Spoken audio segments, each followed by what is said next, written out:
राम कृष्ण हरे जय जय राम कृष्ण हरि जय जय राम कृष्ण हरे हरि जय जय राम कृष्ण हरे हरि जय जय राम कृष्ण हरि जय जय राम कृष्ण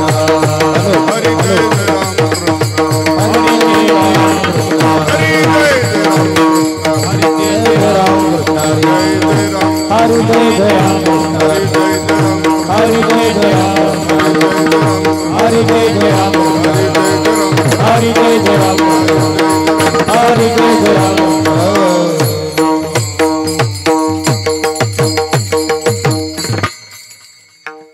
रूप पाहता लोचनी सुख झाले ओ साजनी तो हा विठ्ठल परवा परवा तो हा माधव रूप पाहता लोचनी सुख झाले वो साज तो हा विठ्ठल पर बेसन करो बरवा तो हा बरवा रूप पाहता लोचनी सुख झाले वो साजनी तो हा विठ्ठल परवा परवा तो हा माधव परवा रूप पाहता लोचनी सुख झाले वो साजनी तो हा विठ्ठल परवा परवा तो हा माधव परवा बहुता सुकृताची जोडी म्हणून विठ्ठली आवडी तो हा विठ्ठल परवा तो हा माधव परवा बहुत सुकृताची जोडी म्हणून विठ्ठली आवडी तो हा विठ्ठल परवा परवा तो हा माधव परवा सर्व सुखाचे आवर वापर भूमादेवीवर सर्व सुखाचे आवरे वापर देवी भर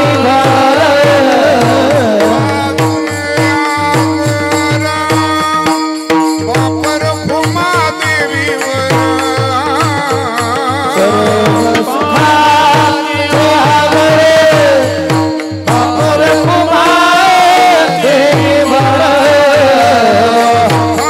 सागर वापर भूमादेवीवर तो हा विठ्ठल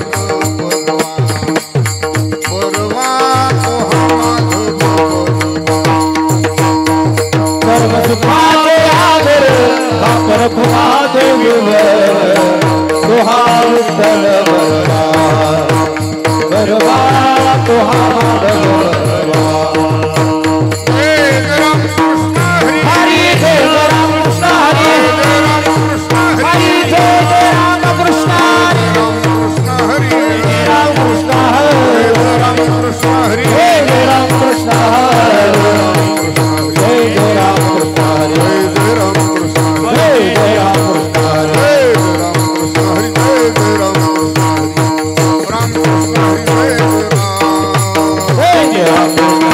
जय जय राम कृष्ण हरी जय जय राम जय जय राम जय जय राम जय जय राम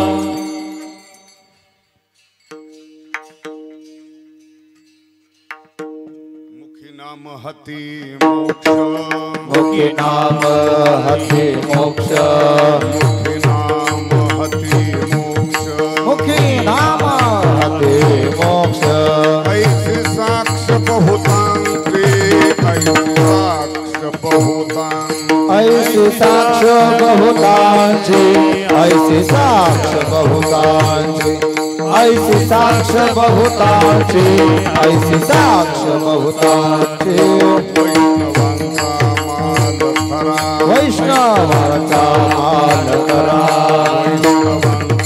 माल खरा वैष्णवांचा माल खरा तुरा तुरा वस्तु से तुरा तुरा वस्तु तुरा तुरा वस्तु से तुरा तुरा वस्तु से तुरा तुरा वस्तु से तुरा तुरा वस्तु से भस्म दंड न लगे काठी भस्म दंड न लगे काठी भस्म दंड न लगे काठी भस्म दंड न लगे काठी तीर्थाटि भ्रमण तीर्थाटि भ्रमण तीर्थाटि भ्रमण तीर्थाटि भ्रमण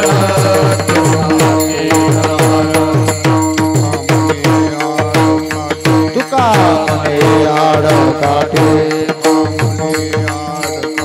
तुका मने आड़ काठी नाही भेटे देवाचे नाही भेटे देवाचे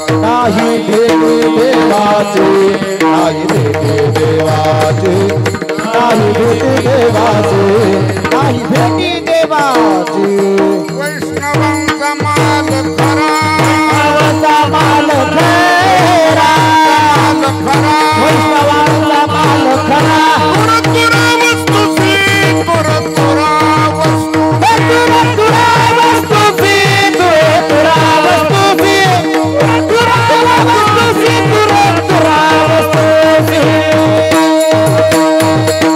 ढोकार फुमाई होवार फुमाई होवार फुमाई कुमार होवार फुमाई होवार फुमाई होवार फुमाई होवार फुमाई होवार फुमाई होवार फुमाई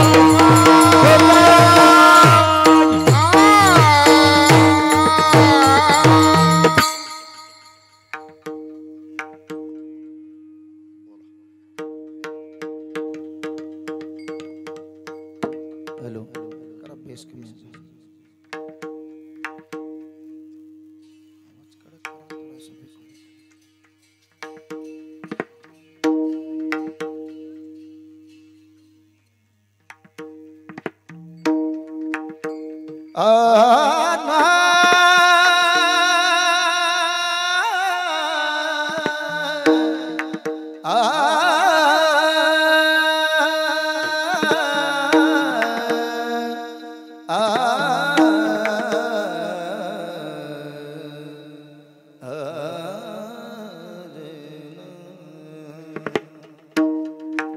मुखी नाम हाती मोक्ष मुखी नाम हाती मोक्ष नाम हाती मोक्ष मुखी नाम हाती मोक्ष मुखी नाम हाती मोक्ष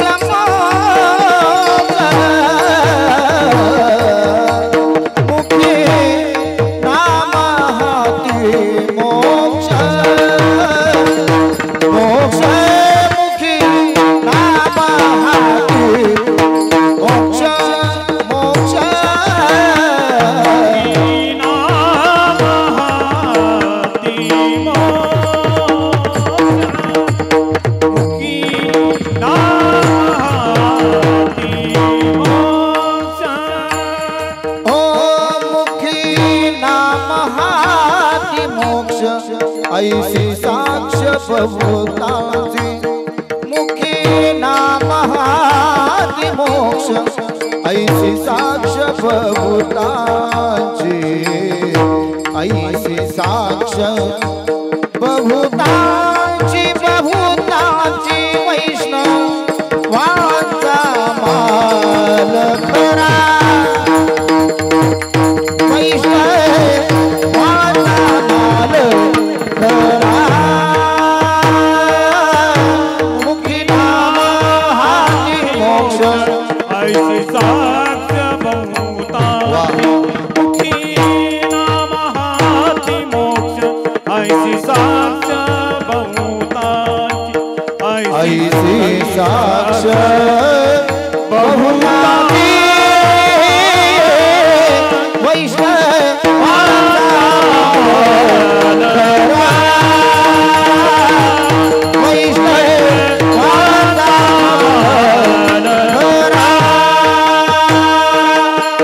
वैष्णवाचा माल खरा तुर तुरा वस्तुसी वैष्णवाचा माल खरा तुर तुरा वस्तुसी तुर तुरा तुर तुरा वस्तुसी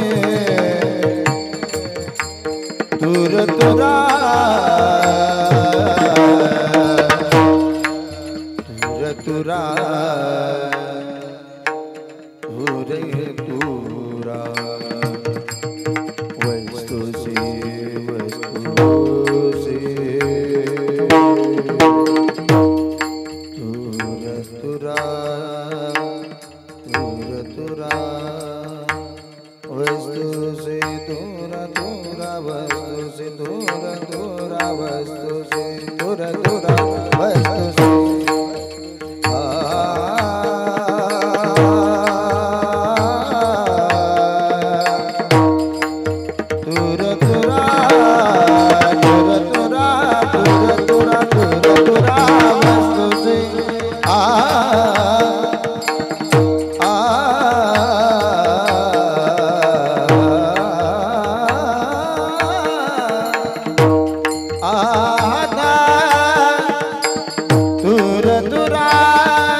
वैष्णवाचा माल खरा वैष्णवाचा माल खरा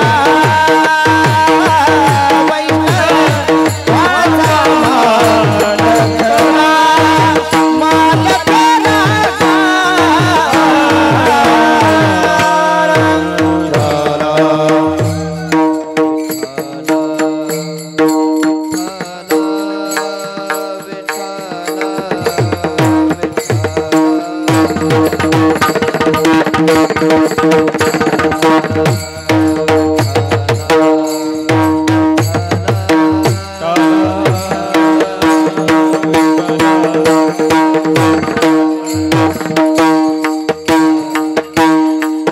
हरे विठ्ठला विठ्ठला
मुखिना महती मोक्ष ऐसी साक्ष बहुतांची वैष्णवांचा माल खरा तुरतुरा वस्तुसी भस्मदंड न लगे काठी तीर्था आटी भ्रमण वैष्णवांचा माल खरा तुरतुरा वस्तुसी तुका म्हणे आडकाठी नाही भेटी देवाचे वैष्णवांचा माल खरा तुरतुरा वस्तुसी विठाला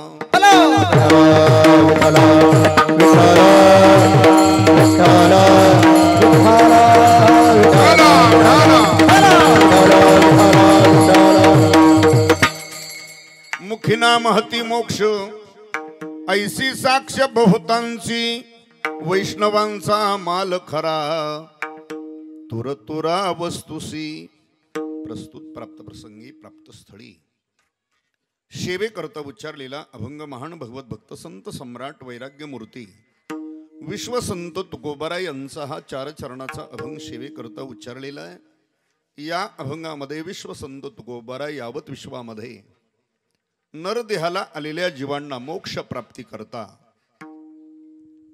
पवित्र प्रभावी आणि सोपी साधना या अभंगामध्ये सांगतात। ती साधना आपल्यापर्यंत परंपरेने कोणी आणली त्याचाही विचार अभंगामध्ये जो निष्ठावंत नामधारक आहे त्या नामधारकाला उद्धारा करता मोक्ष प्राप्ती करता अन्य साधन कुठली करण्याची आवश्यकता नाही त्याचाही विचार अभंगामध्ये आणि जो निष्ठावंत नामधारक आहे त्या नामधारकाला उद्धारा करता भगवत प्राप्ती करता कुठल्याच प्रकारचा प्रतिबंध राहत नाही त्याचाही विचार अभंगात आहे। विठाला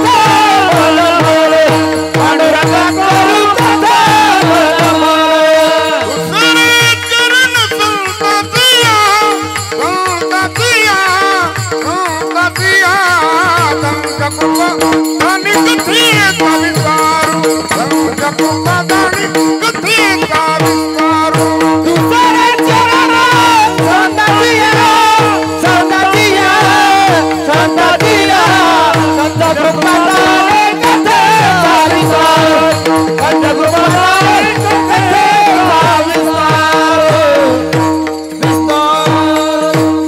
पंचकृपादानी कथेचा विस्तारू बाबाजी सद्गुरुदास तुका जयांचे केली या स्मरण होय सकळ विद्यांजाधिकरण तेचे बंधू श्री चरण श्री गुरूंचे ते नमस्कारुणी आता मस्तक हे पायावरी या वार करी संताच्या काय माझी वाणी मानेल संतांशी रंजे उचितासी आपुलिया विढाला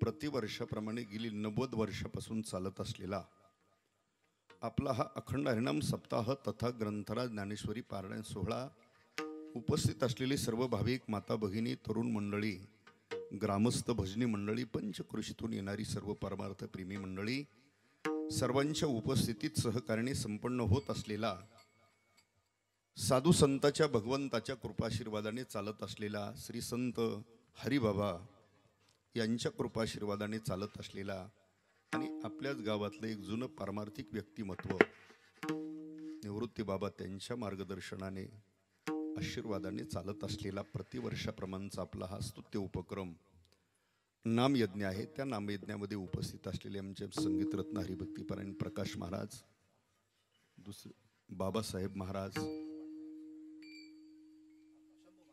शंभू महाराज लाड. गाव कोणतं तुमचं?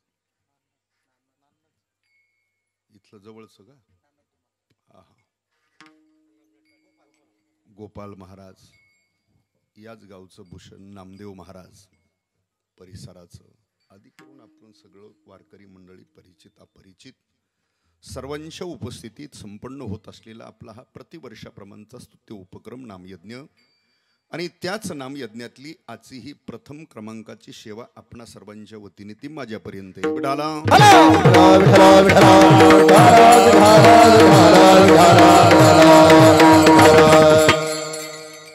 नाम सप्ताहामध्ये एक संप्रदायाने काही घालून दिलेल्या परंपरा दंडक. प्रथम दिवशी एक तर भगवंताच्या नामाचा महिमा वर्णन करावा, गुणाचं वर्णन करावं, रूपाचं वर्णन करावं, असा एक फडकरी परंपरेने घालून दिलेला एक दंडक नेम अर्थात म्हणून हा उच्चारलेला एक अभंग. या अभंगामध्ये नरदेहाला आलेल्या जीवांना मोक्ष प्राप्ती करता महाराजांनी इथं सोपी साधना सांगितली. ते भगवंताचं नाम. साधना सोपी आहे पण फल मात्र त्याचं श्रेष्ठ सांगितलं. काही वेळेला परमार्थामध्ये कठीण क्लिष्ट कठोर साधना सांगितली जाते आणि नंतर त्याचं श्रेष्ठ फल प्राप्त होतं. पण इथं महाराजांनी साधना सोपी सांगितली पण फल मात्र त्याचं श्रेष्ठ सांगितलं. मुखी नाम हती ऐसी साक्ष बहुतांशी साधना सोपी. सोपी का म्हटलं? ती प्रत्येकाला करता येण्यासारखी साधना. एवढी साधना आहे ती प्रत्येकाला करता येण्यासारखी. कोणाला? तो श्रीमंत असो अथवा सुशिक्षित असो अथवा स्त्री असो अथवा वृद्ध असो अथवा म्हणजे हे प्रत्येकाला करता येण्यासारखी साधना आहे सोपी. सोपी म्हणण्याची 2-3 कारण आहेत. कशी? नाम साधना सोपी आहे याचा अर्थ नाम साधनेला वर्णाश्रम धर्माचा भेद नाही म्हणून सोपं. 1 काळाचं वेळाचं बंधन नाही म्हणून सोपं आहे. 2 आणि नाम साधनेला विधी निषेध नाही म्हणून सोपं आहे. 3 विठाला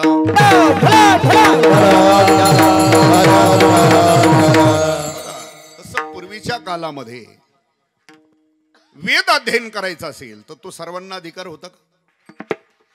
वेद अध्ययन करण्याचा सर्व समाजाला जाती धर्माच्या लोकांना अधिकार नव्हता. तो अधिकार होता फक्त उच्चवर्णीयांना म्हणजे ब्राह्मणाला अधिकार होता.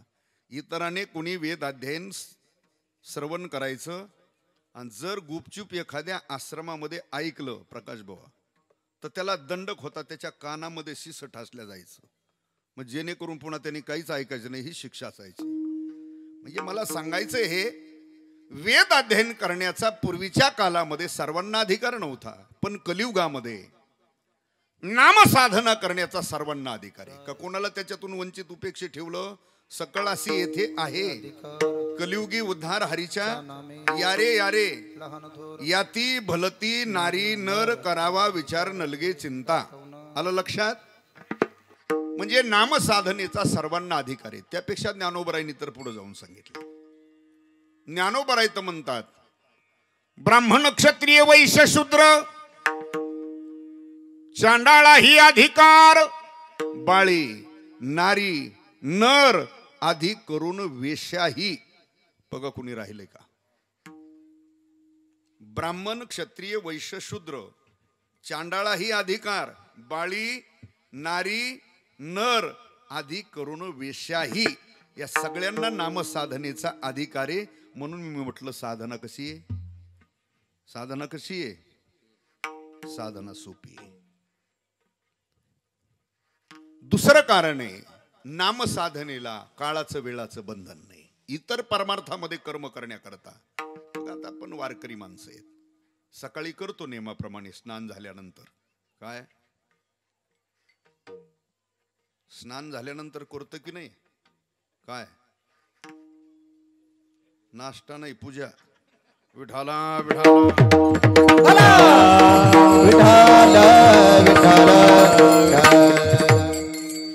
आणि पूजा रोज करतो आपण, पण कधी करतो ती? स्नान झाल्याच्या नंतर करतो की नाही? आणि स्नान करूनच केली. हा, पण एखाद्या दिवशी काही कामाची घाई आहे, वेळ नाही, स्नान केलं घाई गडबडीमध्ये, चहा घेतला निघून गेलं ते कामा करता, आणि एक 11-12 वाजता 1 वाजता काम आटपून आलं आणि मनात विचार केला आपली राहिलेली सकाळची काय पूजा ती केली. चालती का नाही? दुपारी चालती सगळे उद्योग बघून? नाही, ती सकाळी सुचिरभूत होऊन केली पाहिजे ना. पण ऐका, पण रोज नियमाप्रमाणे सकाळी सुचिरभूत झाल्यानंतर पूजा करतो आपण, आणि पूजा केल्यानंतर तुमचा काही नेम आहे, 1500 वेळा नामजप करता. रामकृष्ण हरी रामकृष्ण हरी जय जय रामकृष्ण हरी, असं काही 1500 वेळा तुम्ही जप करता. पण कामाची घाई असल्यामुळं फक्त पूजाच केली आणि गेले निघून. पण मनात राहिलं ना नित्यनेम आजचा नाम जपाचा नेम राहिला. मग दुपारी आले, घरी आल्यानंतर पुन्हा हातपाय तोंड धुतलं आणि पुन्हा एकांतात बसले, माळ घेतली, सुरू झालं रामकृष्ण हरी रामकृष्ण. चालतं की नाही? चालवलं तर नाही, चालतच. काळवेळ नाम उच्चारित नाही, काळवेळ नाम उच्चारित नाही, काळवेळ नाम उच्चारित नाही, काळवेळ नाम उच्चारित नाही, काळवेळ नाम उच्चारित नाही, काळवेळ नाम उच्चारित नाही, काळवेळ नाम उच्चारित नाही, काळवेळ नाम उच्चारित नाही. कोणी पक्षपाही उद्धवती, कोणी पक्षपाही उद्धवती, कोणी पक्षपाही उद्धवती, कोणी पक्षपाही उद्धवती, कोणी पक्षपाही उद्धवती, दोन्ही पक्षपाही उद्धवती, दोन्ही पक्षपाही उद्धवती. हरिमुखे म्हणा, हरिमुखे म्हणा, हरिमुखे म्हणा, हरिमुखे म्हणा,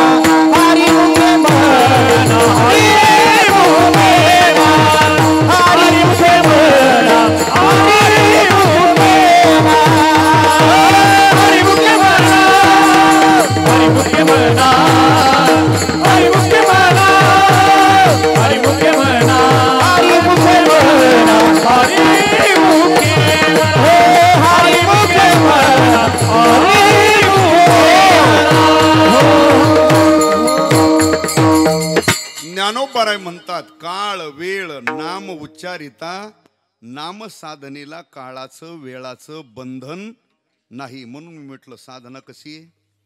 सोपी आहे. तिसरं कारण सांगतोय, नाम साधनेला विधी निषेध नाही. बाकीचं काही कर्म करण्याकरता त्याला विधी निषेध आहे. चला दुसरं उदाहरण सांगण्यापेक्षा तुम्हाला ते सांगतो म्हणजे लक्षात येईल. पूजा करतो आपण कधी, आणि ती केली पाहिजे. सकाळी झोपेतून उठले आणि लगेच पूजेला बसले, चालतं की नाही? तुम्ही मंडपात बसलेले निदान असं असं काहीतरी करा. तुमचा काही आवाज येत नाही माझ्यापर्यंत, पण असं असं काहीतरी होय, नाही तर नाही काहीतरी करा. हा हा आलं लक्षात? असं आहे काय? बरं आहे, चला त्या नादाने व्हायना येऊन मंडपात असते. विठाला विठा.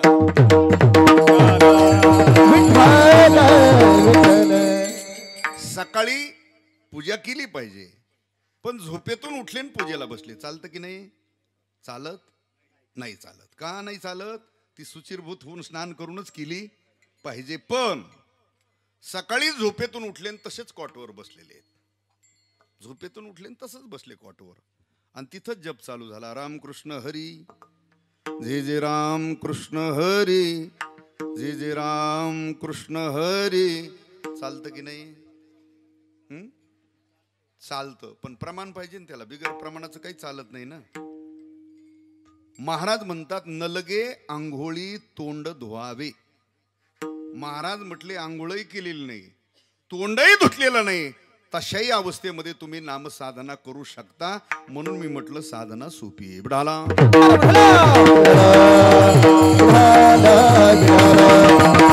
बघा, साधना सोपी सांगितली महाराजांनी, पण फल श्रेष्ठ सांगितलं. मुखी नाम म्हणजे जसं व्यवहारामध्ये कमी कष्टात जास्त काय म्हणतात, हा जास्त फल जास्त फायदा, कमी कष्टात, तसं साधना सोपी आहे पण फल श्रेष्ठ आहे, मोक्ष प्राप्ती. मुखी नाम हाती मोक्ष.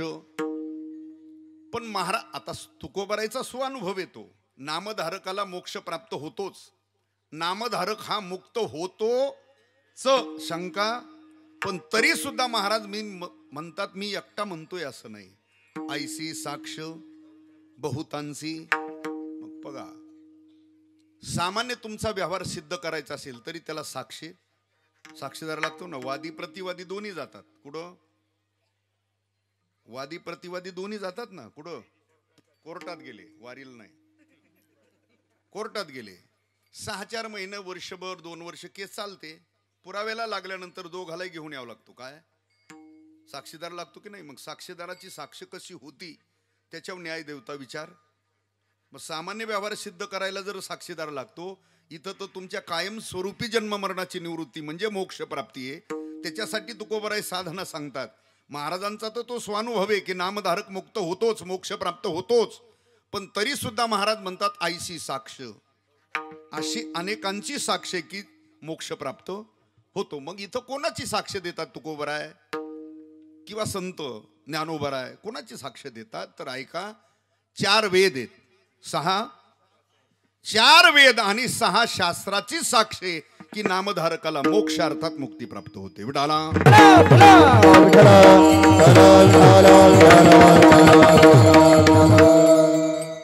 भुक्ती आणि मुक्ती नामा वासी प्रत्यक्ष, भुक्ती आणि मुक्ती नामा वासी प्रत्यक्ष, भुक्ती आणि मुक्ती वासी प्रत्यक्ष, भुक्ती आणि मुक्ती वासी प्रत्यक्ष.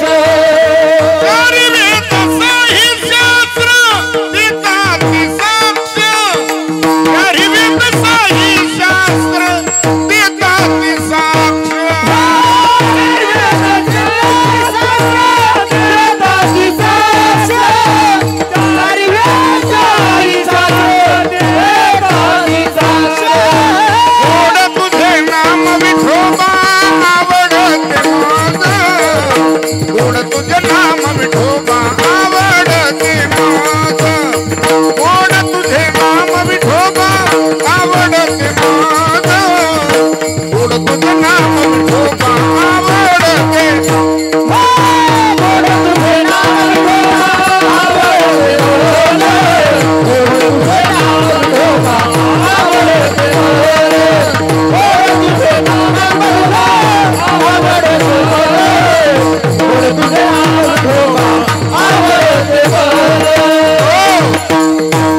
गाभा दिलाय हा. भुक्ती आणि मुक्ती नामापासी प्रत्यक्ष. भुक्ती आणि मुक्ती नामापासी प्रत्यक्ष. पण म्हणतंय कोण? चारही वेद साही शास्त्र देताती साक्ष. चारही वेद साही शास्त्र देताती साक्ष. भुक्ती आणि मुक्ती नामापासी प्रत्यक्ष.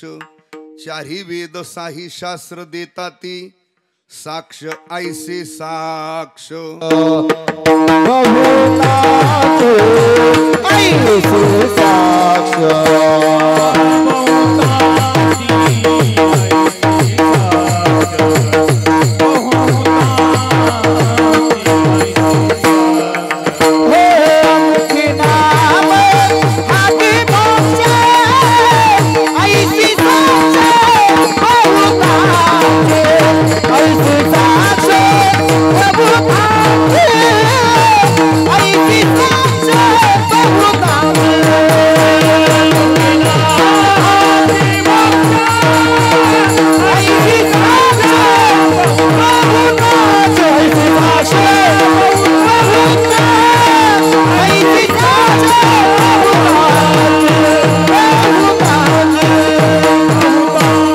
ऐसे साक्ष बहुतांशी.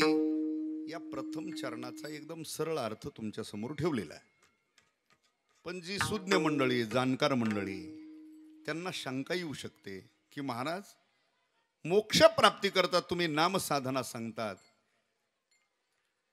पण मोक्ष प्राप्ती करता प्रत्येकाने तर वेगवेगळं मत सांगितलं. प्रत्येकाने मोक्ष प्राप्तीचा वेगळा मार्ग सांगितला आणि प्रत्येकाने आपापलं मत सुद्धा मांडलंय मोक्ष प्राप्ती करता. बघा, कुणी कर्माने मोक्ष सांगितला, कुणी ज्ञानाने, कुणी योगाने. प्रत्येकाने आपापलं वेगवेगळं मत सांगितलं मोक्ष प्राप्ती करता. म्हणून ज्याने अनेकाची मत श्रवण केली किंवा ज्ञानेश्वरी गाथा भागवत ज्याची नेहमी चिंतनात आहे, त्याला शंका येऊ शकते की महाराज, तुम्ही एवढ्या सोप्या साधनाने मोक्ष प्राप्ती सांगितली आणि प्रत्येकाने तर मोक्ष प्राप्ती करता आपापलं स्वतंत्र मत सांगितलं का नाही? बघा, भागवतामध्ये प्रत्येकाचं मत नाथ महाराजांनी प्रगट केलं. प्रत्येकाने मोक्ष प्राप्तीचा मार्ग स्वतंत्र सांगितला. मीमांसकाराचे मत येत काम्य निषिद्ध रहित, कर्मचे साधन मानित, मोक्ष येणे प्राप्त म्हणताती. सांख्य योग्याची वंदिती, सत्य क्षमदामादी संपत्ती, हेची साधन मोक्षा प्रती नेम निशिती तीही केला. एकाचा मत विभाग, शिखा सूत्र मात्र त्याग, त्याचे नाव मोक्ष मार्ग परमश्लाध्य मानिती. किंवा ज्ञानदेव तू कैवल्यम, ज्ञानेविन मोक्ष नाही, हा सिद्धांत वेद बोले हात उभारोणी. म्हणजे इथं तर पुन्हा प्रत्येकाने आपापलं स्वतंत्र मत सांगितलं ना मोक्ष प्राप्ती करता. मग ज्याने अनेकाची मत श्रवण केली की कुणी कर्माने, कुणी ज्ञानाने, कुणी योगाने, आणि तुम्ही ते एकदम सोपं सांगता मुखी नाम. मग ज्याने अनेकाची मत श्रवण केली त्याला शंका निर्माण होऊ शकते ना, नेमकं हे सांगतात ते खरं का, हे सांगतात ते खरं का, हे म्हणतात ते नाही. लक्षात आलं तर तुमचा व्यवहार सांगतो. कल्पना करा, एकाला पंढरपूरला जायचंय. कुठं जायचंय त्याला? सकाळी स्नान वगैरे झालं, बॅग वगैरे भरली आणि चौकात आलं रोडला आणि विचारलं कसं गेलं पाहिजे पंढरपूरला. मग मार्ग सांगणारे भरपूर जण भेटतात ना. मग एकाने सांगितलं एक कर, इथून डायरेक्ट सिन्नरला जाय. सिन्नर, संगमनेर, राहुरी, नगर, जा. दुसरा म्हटलं त्यांचं ऐकू नको, एक करतो, इथून डायरेक्ट शिर्डी, कोलार असा जा. म्हणजे एकाने सिन्नर मार्गे सांगितलं, एकाने शिर्डी मार्गे सांगितलं, एकाने सांगितलं सिन्नर मार्गेच जा पण संगमनेरला जाऊ नको, नांदूर शेंगटेहून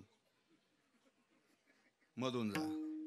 आणि चौथा एक भेटला, म्हटला यांचं कोणाचंच ऐकू नको, तू डायरेक्ट नाशिकला जाय, नाही तिकडे मनमाडला जाय. हा, रेल्वे पकड, तिकीट काढलं तरी नाही काढलं तरी ऐका. त्याला जायचंय कुठे? मार्ग किती जणांनी सांगितले? 4, 2, 5 जणांनी सांगितले ना तेच घडतं परमार्थात बी.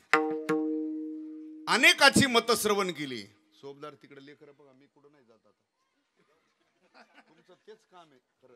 शांत करा त्या पोरांना, शांत करा तिकडे. हा तुम्ही तिकडं जा. ते लेकर बसलेली माणसं उठू नये, कुणी बोलू नये, हे काम असतं कुणाचं. तुम्ही माझ्या बाजूने मी काही पळून जाणार नाही ना आता. जे विठ्ठल होऊस तर विठाला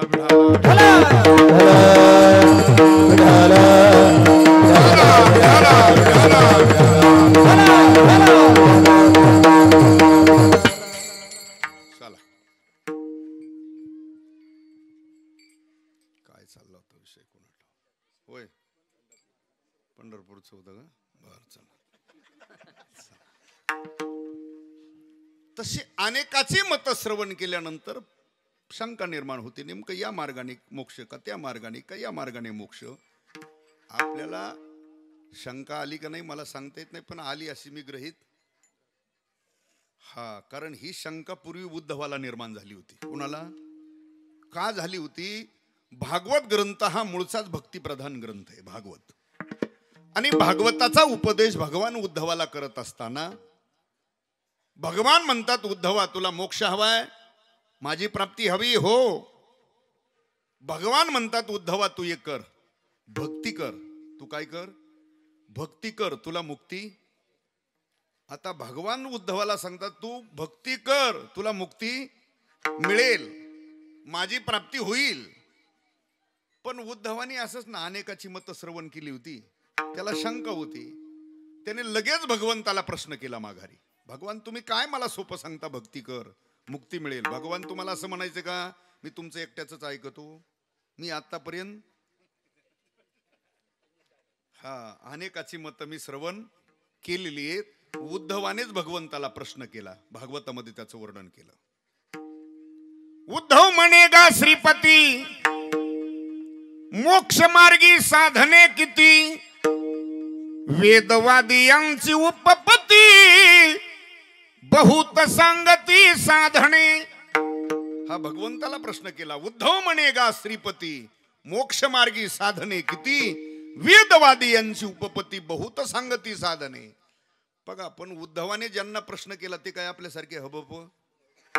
ते योगेश्वर भगवान आहेत.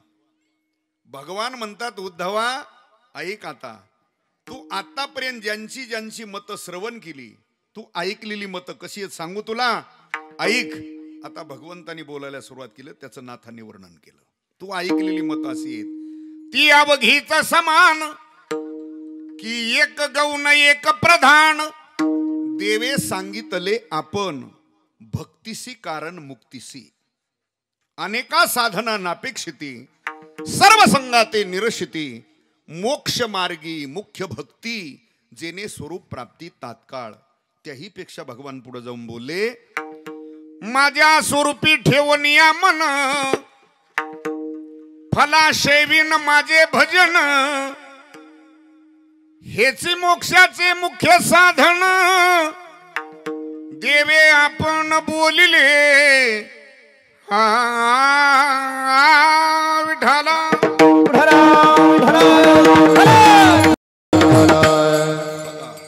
भगवान म्हणतात बाकीच्याचा विचार करू नको, माझ्या स्वरूपी ठेवून या मन, फलाशेविन माझे भजन, हेची मोक्षाचे मुख्य साधन, देवे आपण बोलिले. हे भगवंतानी सांगितलं. तू बाकीच्या मताचा विचार करू नको. मी सांगतोय ना भक्तीशी कारण मुक्तीशी, तू भक्ती कर, तुला मुक्ती मिळेल. पण कोणी असं म्हणेल, महाराज तुम्ही आतापर्यंत म्हणत होते मुखी नाम, आणि आता पुन्हा भक्ती घातली का? मधी नाही घातली. नामस्मरण करणं ही भक्तीच आहे. कारण नवविधा भक्ती मान्य आहे ना आपल्या परंपरेला. श्रवणम, कीर्तनम, विष्णुस्मरणम, पादसेवनम, अर्चनम, वंदनम, दास्यम, सख्यम, आत्मनिवेदनम, ही नवविधा भक्ती आहे. त्या नवविधा भक्तीपैकी नामचिंतन करणं ही एक भक्ती आहे. आणि लक्षात ठेवा, मग भगवंतानी उद्धवाला भक्ती सांगितली, भक्तीनेच तुला मुक्ती मिळेल. आणि एक लक्षात ठेवा, भक्ती ही तुमचा उद्धार करण्याकरता स्वतंत्र आहे. भक्ती ही कसं साधन आहे? स्वतंत्र आहे. भक्तीला कोणाची आवश्यकता नाही. इतर परमार्थातली साधन आहे ते स्वतंत्र नाही, त्यांची एकमेकाची गरज आहे.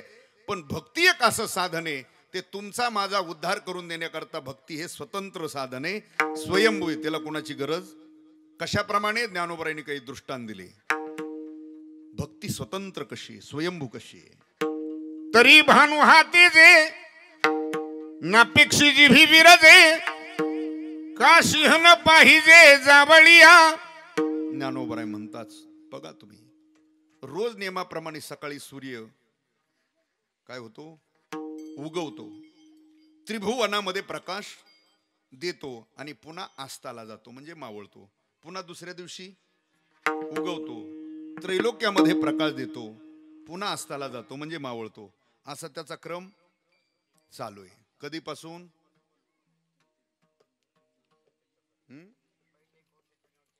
तेव्हापासून हा क्रम चालू आहे. पण असं एखाद्या दिवशी घडलं का, तो सकाळी उगवला कोण, आणि तुम्हाला 4-5 जणाला जयहरी केला कुणी, सूर्याने. काही करा पण आजच्या दिवस 4-5 जण मला जोडीदार म्हणून चला म्हणतो की नाही सूर्य?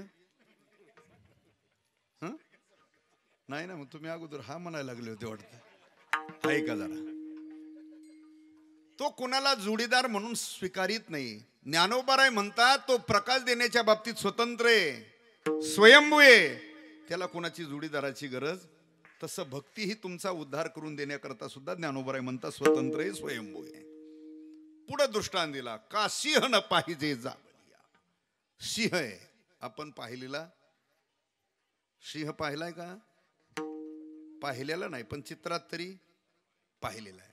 बघा तो सिंह एखाद्या जाळीत राहतो, गुहेत जाळीमध्ये राहतो, आणि ज्या वेळेला तो उठतो बाहेर येतो ना, बाहेर आल्यानंतर त्याची एक प्रक्रिया असते.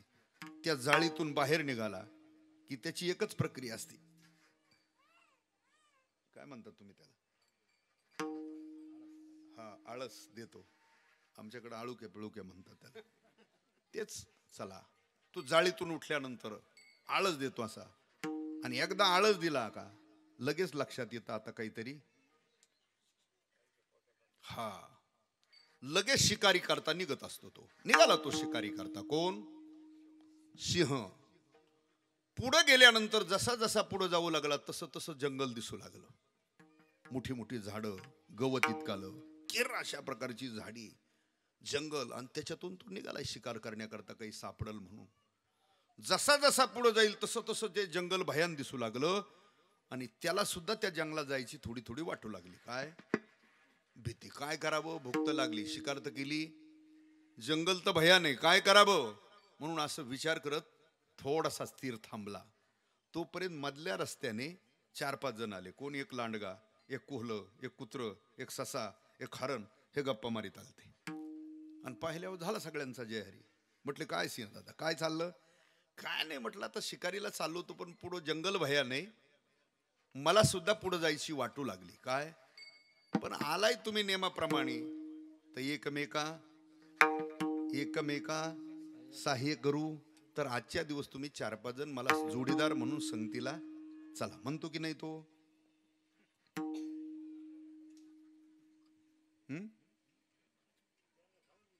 नाही. ज्ञानोबराय म्हणतात, झांबरे महाराज नाही, ज्ञानोबराय म्हणतात हे कोल्हे, कुत्रे, लांडगे, ससा, हरण यांच्या सुप्तीची त्याला गरज आहे का? कोणाला? ज्ञानोबराय म्हणतात त्याला कोणाची गरज नाही संगती सुप्तीची. तो शिकार करण्याच्या बाबतीत स्वतंत्र आहे, स्वयंभू आहे. तसं भक्ती तुमचा उद्धार करून देण्याकरता स्वतंत्र आहे. हे 2 उदाहरणं दिले. सूर्य जसा प्रकाश देण्याच्या बाबतीत स्वतंत्र, सिंह जसा शिकार करण्याच्या बाबतीत स्वतंत्र आहे, तसं ज्ञानोबराय म्हणतात भक्ती तुमचा सर्वांचा उद्धार करून देण्याकरता स्वतंत्र आहे, स्वयंभू आहे. त्याला कोणाची गरज? आणि त्याच्यापेक्षा सांगतो,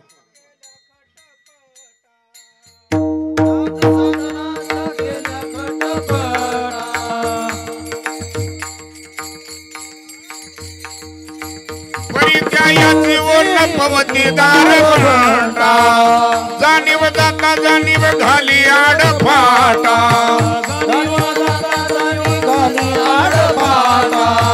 योग अभ्यास सिद्धी रोधिता वाटा, आनंदाची सावली वेळ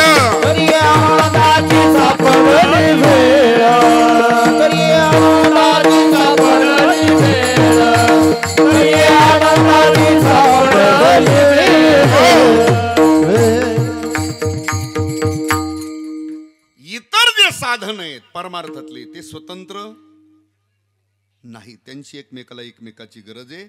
माझा मुद्दा इतकाच आहे, भक्ती ही तुमचा उद्धार करून देण्याकरता स्वतंत्र स्वयंभू साधन आहे. म्हणून भगवंताने उद्धवाला ते साधन सांगितलं. आलं लक्षात?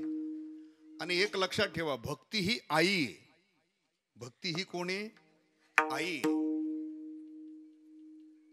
ज्ञान हे कोण आहे? बरोबर आहे, ज्ञान हे कोण आहे? रोज आपण म्हणतो प्रमाण ऐकतो, भक्तीच्या पोटी उपजले ज्ञान. काय म्हटलं? भक्तीच्या पोटी उपजले. दुसरं प्रमाण असं सांगते, भक्तीची या पोटी बोध काकडा ज्योती, काकडा ज्योती, पंच प्राण जीवे, पंच प्राण जीवे भावे वाळू आरती.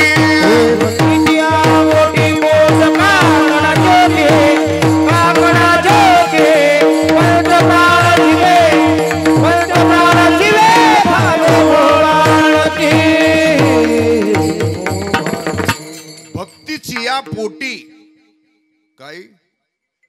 बोध. बोध या शब्दाचा अर्थ ज्ञानच आहे. बोध या शब्दाचा अर्थ काय? भक्तीची या पोटी बोध काकडा ज्योती, किंवा भक्तीच्या पोटी उपजले ज्ञान. तिसरं प्रमाण असं सांगते, पुढे भक्तीने धरिले हाती, पुढे भक्तीने धरिले मागे ज्ञान वैराग्य धर्म येती, मागे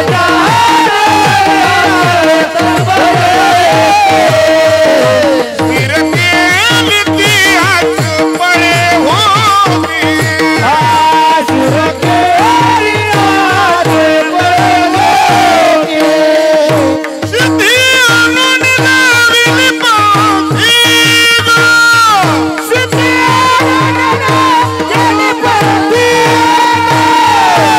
मनमोनी आलो या देशा, मनमोनी आलो या देशा, मनमोनी आलो या देशा, मनमोनी आलो या देशा. महाराज म्हणतात, पुढे भक्तीने धरिले हाती, मागे ज्ञान वैराग्य धर्म येती. या म्हणावं लागत का? त्याच्यापेक्षा सोपं सांगू, तुमच्याकडे एखादा छोटा मोठा कार्यक्रम आहे आणि प्रत्येक माता भगिनीला आमंत्रण दिलं. कशाचं? भोजनाचं. मग आता त्या माता भगिनीला आमंत्रण दिलं, तिचे बारकाले 2-3 रिपीट आहेत, त्याला सेपरेट आमंत्रण द्यावं लागतं का? तिचे 2-3 लहान लहान छोटे मोठे लेकरं आहेत, आईला आमंत्रण दिलं तर तिच्या बरोबर लेकरं कोंबडी पुढे निघाली की पिलं येत ना त्याचं ना, का नाही? नियमच आहे. तसं आई भोजनाला निघाली तर रिपे 2-4 माग. तसंच आहे, भक्ती ही आई आहे. मी हे सांगतोय, पुढे भक्तीने धरले हाती, मागे ज्ञान वैराग्य धर्म इति. त्याला या म्हणावं लागत. मी याच्याकरता सांगतोय, भक्ती ही तुमचा उद्धार करून देण्याकरता स्वतंत्र आहे, स्वयंभू आहे.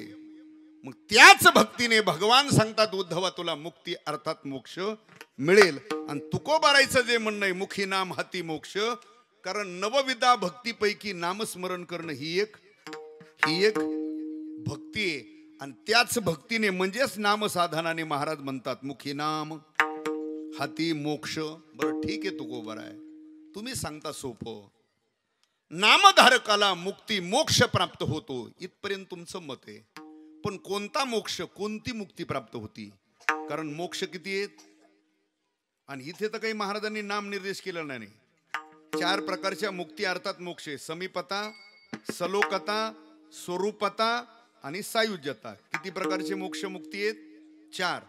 पण आता मुखी नाम हाती मोक्ष म्हणतात, इथे 4 मोक्षापैकी कोणत्याच मोक्षाचा नाम निर्देश केलेला नाही. नाम उभरायचं दुसरं एक प्रमाण आहे. तुकोबराय म्हणतात, बाबा हो, नामधारकाला एक मुक्ती काय, एक मोक्ष काय? नामधारकाला किती मुक्ती प्राप्त होतात? विठाला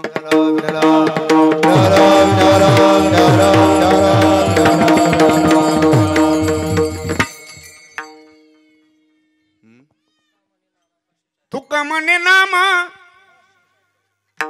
पाशी चारी मुक्ती ऐसे बहुत ग्रंथी बोलिए ऐसे बहुत ग्रंथी बोलिए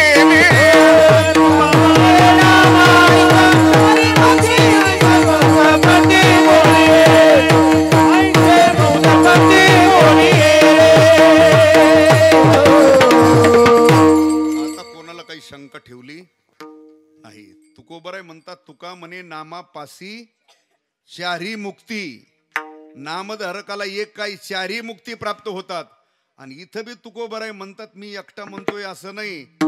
ऐसे बहुत ग्रंथी बोलिले एका ग्रंथाने नाही सांगितलं. ऐसे बहुत ग्रंथी बोलिले कैसे बहुत ग्रंथी बोलिले तुका म्हणे नामापासी चारी मुक्ती ऐसे बहुत ग्रंथी बोलिले ऐसी साक्ष बहुतांशी. म्हणजे नामधारकाला चारी मुक्ती प्राप्त होतात हे मत सिद्ध झालं. कोणाचं? तुकोबरायचं ना. तुका म्हणे नामापासी चारी मुक्ती. पण आपल्या संप्रदायात काही नेम घातलेले आहेत, दंडक आहेत.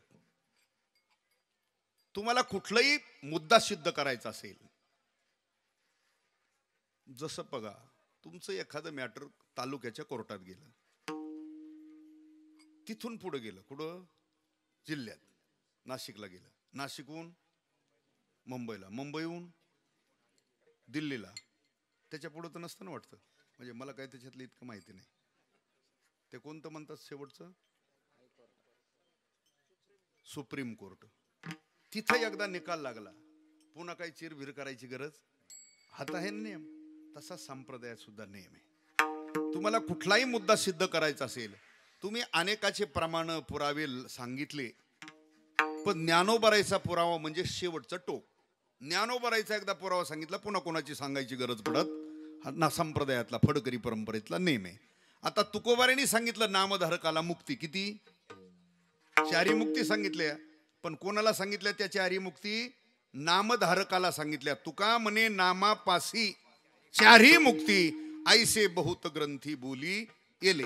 तसं ज्ञानोबरायचं सुद्धा मते नामधारकाला मुक्ती किती आहे का नाही प्रमाण?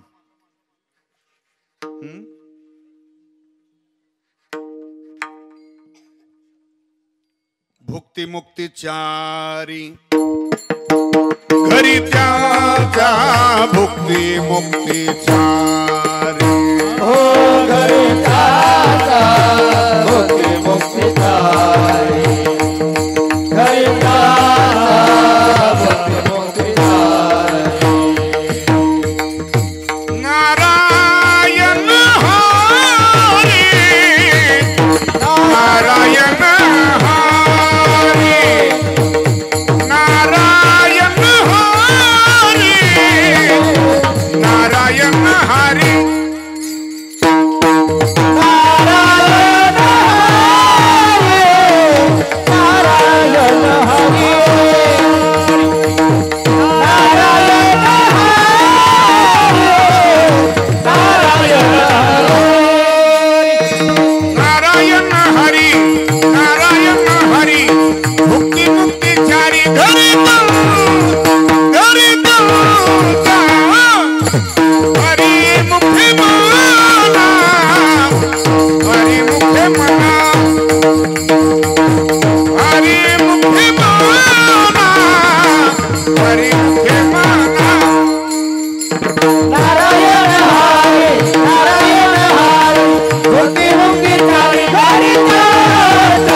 म्हणतात नारायण हरी नारायण हरी हे चालतं ना ज्याच्या अखंड घरी.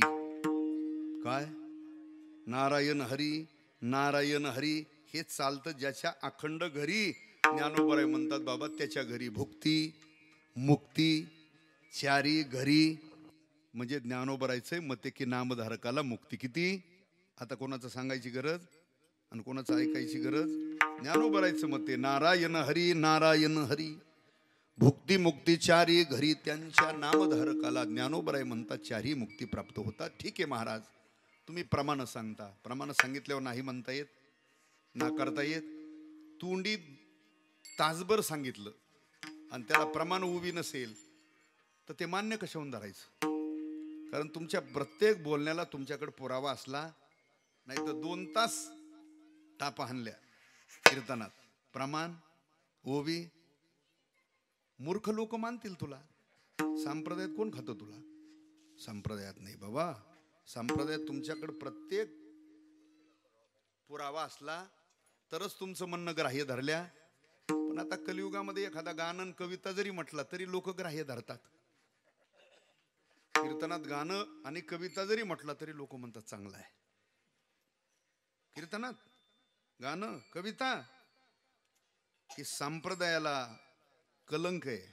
कीर्तनात गाणेन कविता म्हणणं, गाणं कोणाचंही असू द्या, आईचं असू नाही तर बापाचं असू, माईचा सागर असू, बापाचा डोंगर असू, गारवा वनवा मनका जिजू जिजू काय बरंच भानगडी आहेत ना. ते काही काशी केली तर ते संप्रदायात मान्य नाही, ते मूर्खाला मान्य आहे. ते विढाला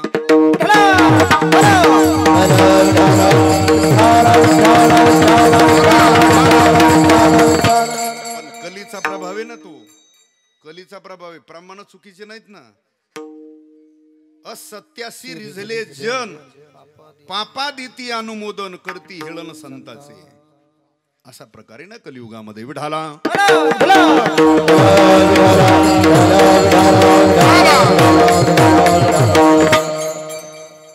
आणि बघा फडकरी परंपरेत आज बी तुमच्याकडे कोण्या संताचा जर पुरावा नसेल, प्रमाण नसेल आणि इतर काही गप्पा मारल्या तर त्याचं जिन म्हणजे थू असं मानतात.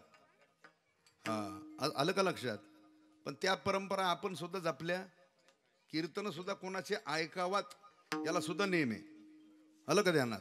विढाला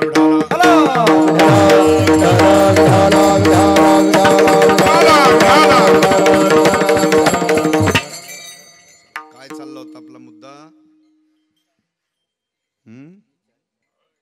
ठीक आहे, प्रमाणच देता ना तुम्ही, पुरावा आहे तुमच्याकडे, नामधारकाला चारी मुक्ती प्राप्त होतात. ठीक आहे, पण तुम्ही जे साधन सांगताय भगवंताचं नाम, या साधनाने याच्या अगोदर हे प्रमाण झाले. पण काही 100, 200, 1000, 500 लोकांचा पूर्वी हे साधन करून झालाय का उद्धार. तुकोबराय म्हटले वेड्या 100, 200, 1000, 500 काही, तर तुकोबरायनी संख्या नाही सांगितली.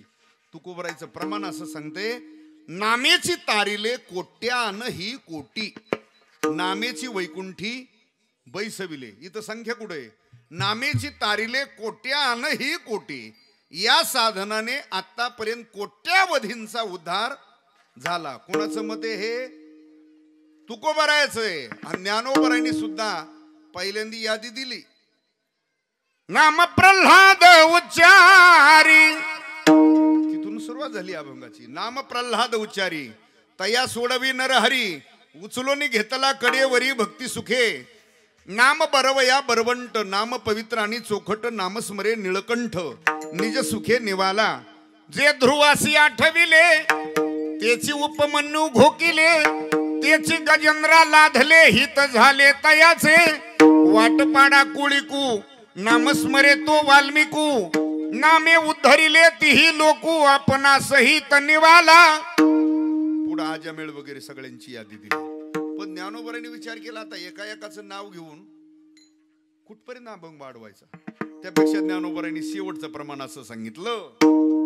ऐसे अनंत अपार नामे तारिले चराचर, नाम पवित्र आणि परिकर, रखुमा देवी वराते.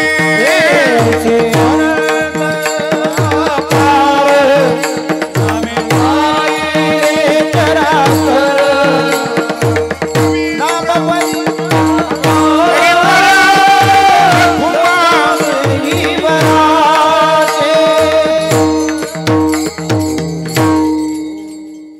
ज्ञानोबराय म्हणतात आयसे अनंत, संख्या नाही सांगितली, आयसे अनंत अपार नामे तारिले चराचर.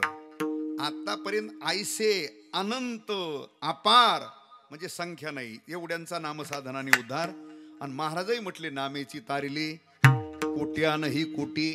आतापर्यंत कोट्यावधींचा उद्धार मागे झालाय या साधनाने, आताही होतो आणि पुढे सुद्धा तरले तरती हा नामधारकाचा. म्हणून तुकोबराय छाती ठोकपणाने सांगतात, मुखी नाम हाती मोक्ष आयसी साक्ष बहुतांशी. बरं ठीक आहे महाराज, तुम्ही नामधारकाला मोक्ष मुक्ती सांगता, मान्य केलं, पण हे नाम साधन या कलियुगापुरतच आहे का हो? नाही. बघा, प्रत्येक युगामध्ये भगवत प्राप्तीची उद्धाराची विधी विधानं जरी भिन्न असली तरी सुद्धा नामसाधना ही पूर्वीपासून चालत आली. कधीपासून? नुसती 4 युगापुरती असं नाही, कृत त्रेता द्वापार आणि कली. आता तुम्हाला ती मी त्यांचे पुरावे सांगून गेलो प्रमाणात. नाम प्रल्हाद उच्चारी. मग प्रल्हाद कोण्या युगामध्ये? प्रल्हाद सत्ययुगामध्ये. कोणत्या युगामध्ये? हा, म्हणजे त्या युगामध्ये सत्ययुगामध्ये सुद्धा प्रल्हादाने नामसाधनाच केली का वेगळं काही साधन केलं? नामसाधनाच ना. ओम नारायण जय नारायण, ओम नारायण जय नारायण, ओम नारायण जय नारायण, ओम नारायण जय नारायण. तुकोबाराय म्हणतात ही साधना पूर्वी सुद्धा होती. म्हणजे सत्ययुगामध्ये प्रल्हादांनी नारायण नामाचा जप केला, वेगळं केलं नाही, म्हणून तर त्याला मारण्याकरता प्रयोग केले ना 11 बापानी. चला पुढं. त्रेतायुगामध्ये राम अवतारामध्ये मारुतीने कोणती साधना केली होती?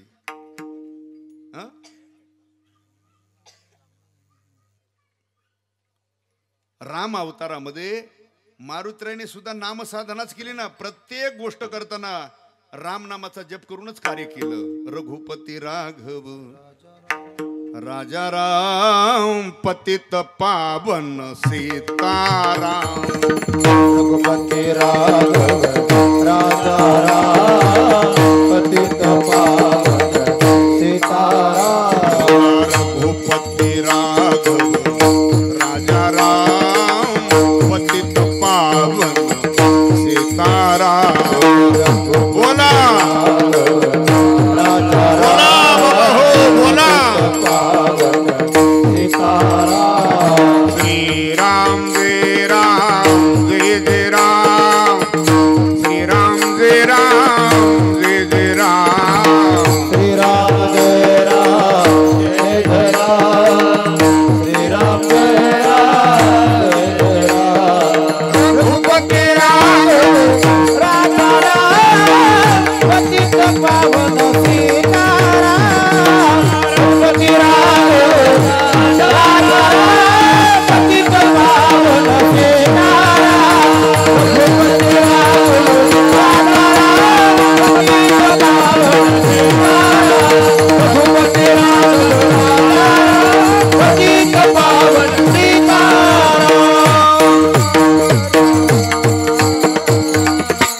म्हणजे त्रेतायुगामध्ये सुद्धा ही साधना होती. पुढे द्वापार युगामध्ये म्हणजे कृष्ण अवतारामध्ये गोपाळांनी कुठे वेगळी साधना केली? ही साधना केली ना. श्रीकृष्ण गोविंद हरे मुरारे हे नाथ नारायण वासुदेव. म्हणजे गोपाळांनी सुद्धा नामसाधनाच केली द्वापार युगामध्ये. आणि कलियुगामध्ये तर आपल्या सगळ्या संतांनी सांगितलं ना. तुकोबाराय म्हणतात राम कृष्ण हरी विठ्ठल केशवा मंत्र हा जपावा. ज्ञानोबाराय म्हणतात हरिमुखे हरिमुखे पुण्याची गणना.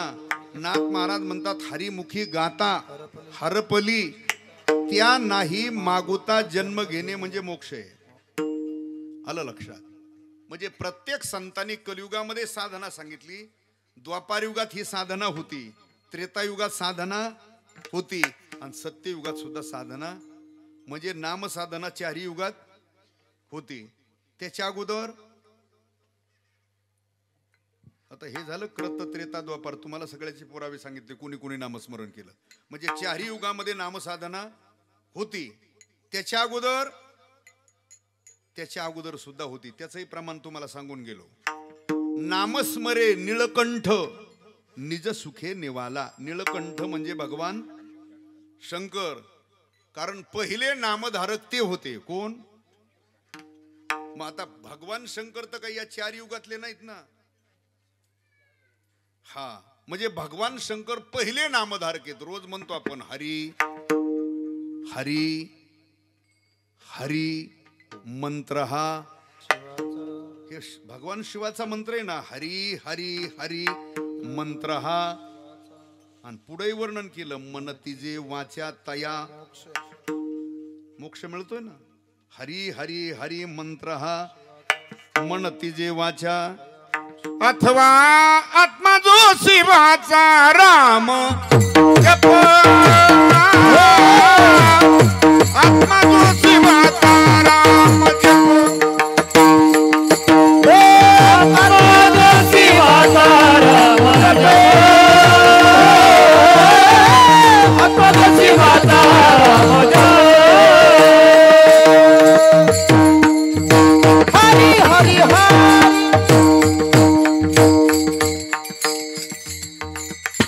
हरी हरी हरी मंत्र हा मन तिजे वाचा, आत्मा जो शिवाचा रामकृष्णी वाचा.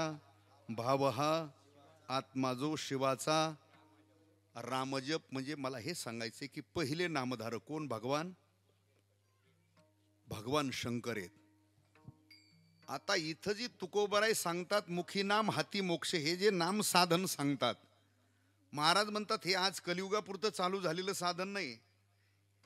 कृत त्रेता द्वापार आणि कली या चार युगामध्ये नामसाधना, ज्या साधनाने महाराज आपल्याला मोक्ष प्राप्ती सांगतात ती चार युगामध्ये साधना मागही होती. त्याच्याही अगोदरचा विचार केला तर भगवान शंकर पहिले नामधारक आहेत. भगवान शंकर नामधारक आहेत. आणि बघा आपल्या ज्या ज्या परंपरा आहेत ना महाराज, त्या सगळ्या तिथूनच आहेत. कोणापासून? भगवान. मग ती ज्ञानाची परंपरा असो, वारीची परंपरा असो, नामसाधनेची परंपरा असो, भक्तीची परंपरा असो, वैष्णवाची परंपरा असो, कुठलीही परंपरा असो, सगळ्या परंपरा तिथूनच सुरुवात झाली. कोणापासून? असं आहे का? बर, मग सांगतोच थोडस. बघा ज्ञानाची परंपरा तिथून चालू झाली. आदिनाथ उमा तिथून ज्ञानाची परंपरा. ती गुरु परंपरा सांगितली, आदिनाथ गुरु सकळ सिद्धांचा. पण ज्ञानाची मूळ परंपरा तिथून चालू झाली. आदिनाथ उमा बीज प्रगटले मचिंद्राला धले. आलं लक्षात? म्हणजे ज्ञानाची परंपरा कोणापासून? शंकरापासून. चला, वारीची परंपरा सुद्धा खांद्यावर पता घेऊन पहिली वारी करणारे वारकरी सुद्धा भगवान या मार्गीचा कापाडी महेशू ज्ञानोबराय म्हणतात. महेशू म्हणजे महादेव, कापाडी म्हणजे वारकरी. खांद्यावर पता घेऊन पहिली वारी करणारे वारकरी सुद्धा भगवान शंकर. पहिले ज्ञानाची परंपरा तिथून, वारीची परंपरा तिथून. चला पुढं, नामाची परंपरा तिथूनच ना. हरी हरी हरी मंत्र हा भजन करी श्रीराम जय राम, म्हणजे नामाची परंपरा तिथून. आणि आतापर्यंत, आता आपण कलियुगामध्ये म्हणतो ज्ञानदेव वैष्णव मोठा, म्हणजे कलियुगामध्ये आपण ज्ञानोबरायपासून वैष्णव परंपरा मानतो. पण ज्ञानोबरायच्या अगोदर ऐका, आता ज्ञानोबराय कलियुगापुरतेच ना. ज्ञानोबरायच्या अगोदर जे 3 युग झाले, त्या 3 युगामध्ये सुद्धा जे जे वैष्णव पाठीमाग झालेले, त्रिभुवनामध्ये जे जे वैष्णव झाले त्या सर्व वैष्णवातले शिरोमणी वैष्णव भगवान शंकर. नाथांचं प्रमाण सांगते, एका जनार्दनी वैष्णव शिरोमणी महादेव. एका जनार्दनी वैष्णव शिरोमणी महादेव. महादेव शिरोमणी वैष्णव. आता आपली वैष्णवाचीच परंपरा आहे ना. मग आपली वैष्णवाची परंपरा आहे, पण आपल्या परंपरेतले मुख्य वैष्णव कोण? भगवान शंकर पहिले वैष्णव. एका जनार्दनी वैष्णव शिरोमणी महादेव, महादेव शिरोमणी वैष्णव. मग नामधारकही तेच आणि वैष्णवही, म्हणजे त्या वैष्णवापासून ती नामसाधना चालत आली. कोणत्या वैष्णवापासून? भगवान शंकर हे पहिले वैष्णव आहेत आणि ती भगवान शंकरापासून जी नामसाधना चालत चालत चालत पुढं अनेक ऋषी मुनी योगी, मग हे चार युगात तीच भगवान शंकरापासून म्हणजे त्या वैष्णवापासून ही साधना चालत चालत चालत चालत चालत चालत 2025 पर्यंत आलेली. ज्या साधनाने महाराज मोक्षाची प्राप्ती सांगतात, ज्या साधनाने, कोणतं साधन आहे? भगवंताचं. त्या साधनाने महाराज मोक्ष मुक्ती सांगतात. ती साधना पहिली ज्यांनी सुरू केली ते पहिले वैष्णव आहेत भगवान शंकर, आणि पहिले नामधारक आहेत भगवान शंकर.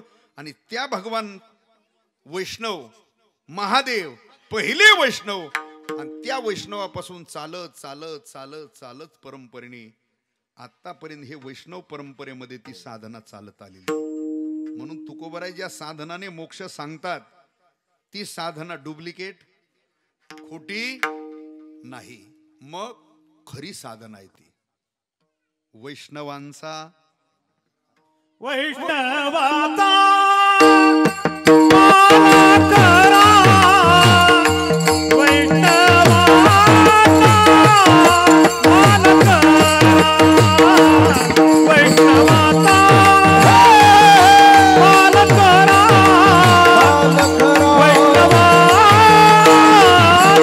मान करा,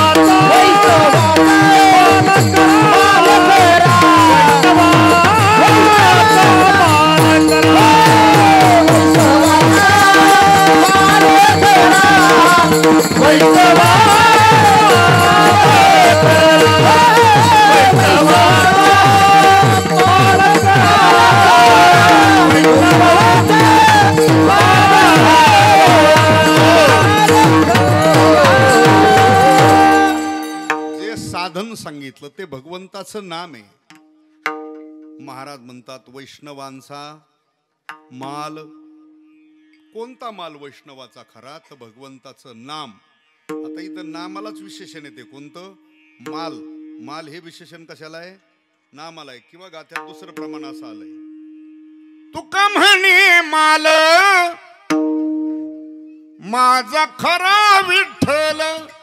तुका म्हणे माल माझा खरा वैष्णवांचा, म्हणजे भगवंताच्या नामालाच माल हे विशेषण आहे. बघा, अभंगात सांगितलेला माल वेगळा, शास्त्रात सांगितलेले माल वेगळे, आणि आपल्या व्यवहारातले माल वेगळे. आता व्यवहारात कशाला माणसं माल म्हणतात?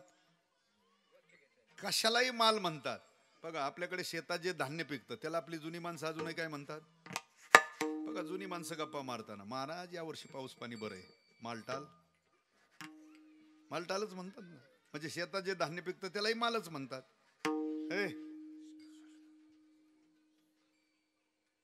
एखाद्या वर्षी पाऊस पाणी कमी असला तर पुन्हा माणसं वारीत कुठं इकडे तिकडे भेट झाली की पुन्हा एवढं, महाराज या वर्षी काय मालटाल.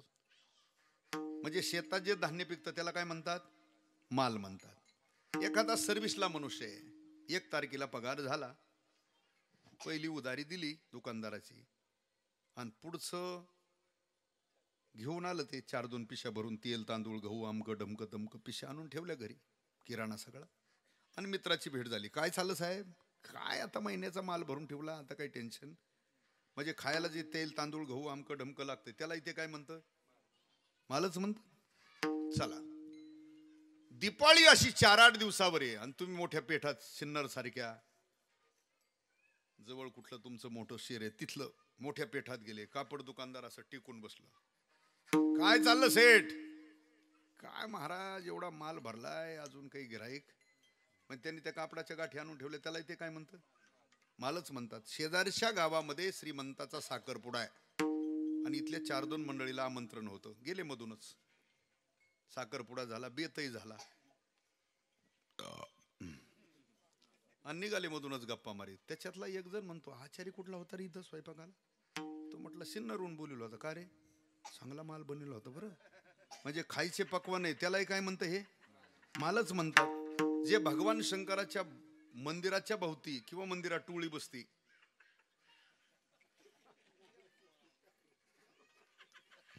ते विशिष्ट पाल्याची विशिष्ट मशागत करून एका पुंगळीत घालून वाढतात आणि जरा घरी धुंद झाले का त्याला सुद्धा ते मालच म्हणतात. कडक का काहीतरी असं म्हणतात ते, बरोबर? हा, म्हणजे लोक कशालाही माल म्हणतात. आता त्याच्यापेक्षा पुढे जाऊन सांगतो, आता लोक सुशिक्षित झाली. लोक काय झाली? सुशिक्षित झाली. पैसाही जास्त झाला लोकांकडे, त्याच्यामुळे चांगली घ्यायला लागले. पूर्वी लोकांकडे पैसाही कमी होता, लोकही अशिक्षित होते, त्याच्यामुळे कसली बी घेत होते, बरोबर? असंच ना. बघा, पूर्वीच्या काळामध्ये लोक अशिक्षित होते आणि पैसेही कमी होते. बरं, त्यावेळेला लोक काही तिकडे जात नव्हते ना रोडला, हवे रोडला. प्रत्येक गावातच व्यवस्था असायची. ती वड्यात नदीलाच व्यवस्था असायची की नाही? हा, तिथंच ती व्यवस्था असायची काटवनात. आणि बघा, गावातला एखादा प्रतिष्ठित माणूस सकाळी चौकात आला की 4-2 जण त्याला राम राम करणार. आहे का नाही पाटील? काय की पाटील फुकलं, चला, आहे ना, मी करतो. पाटलांनी धोत्राचा सोगा धरला की हे माग 4-2 गडी आहेत. बरं, तिथं गेल्यावर काय यांना टेबल खुर्च्या नव्हत्या बसायला, तसेच बसायचे. बरं, एकच डबा, सगळ्यांनी एक एक डबा हाणला, निघाले गडी. त्याला सुद्धा ते गडी मालच म्हणायचे. पण कसल्या धाराचा? आता ह्याच्यातही काही 4-2 गडी त्याच्यातले असते ना. आता बदलले समजा असं, ठीक आहे. विठाला म्हणजे लोक त्यालाही मालच म्हणतात ना. आता असले माल मी काकड्यापर्यंत सांगल, पण फायदा काही? हे उग लयच नाराज गडी दिसले मला म्हणून ते थोडासा फवारा हाणून घेतला. हा, काय हे माल ऐकून तुमचा फायदा नाही, सांगून माझाही फायदा नाही, सोडून देते. चला, शास्त्रात सांगितलेले 3 माल आहेत. किती माल आहेत? एक सुख दुःख मिश्रित माले, एक केवळ दुःख रूप माले आणि एक केवळ सुखरूप माले. पहिला माले सुख दुःख मिश्रित, त्याची उवी सांगतो ज्ञानेश्वरीतली. जया विषयाची ठाई एकनिष्ठता कही नाही, तेथ दुःख आणि काही सुख ही दिसे. ज्ञानोबराय म्हणतात तिथं काही सुख आहे काही. मग तुमचा तो व्यवहारातला असो, माणूस कपार मारतातला असलो, ज्याची कुठंच एक निष्ठा नाही, त्याच्या जीवनात काही दुःख आहे काही सुख आहे. मग व्यवहारातला सुद्धा माणूस बघा, काही काही माणसं कुठल्याच एका धंद्यावर निष्ठेने राहत. बघा, जेमतेम शेती करणारा माणूस आहे. आता प्रत्येकच वेळेला पीक चांगलं येईल त्याला मार्केट सापडेल असं होत. कधी कधी मार्केट चांगलं तर तेवढं उत्पन्न झालेलं नसतं आणि मग माणसं निराश होतात ना. मार्केट आहे तर माल नाही, माल आहे तर असं 1-2 वर्ष ते थोडंसं फेल गेलं आणि फेल गेल्यानंतर माणसं एवढंच म्हणतात, हे शेतीचं काही खरं, शेतीचं काही खरं, शेती परवडत.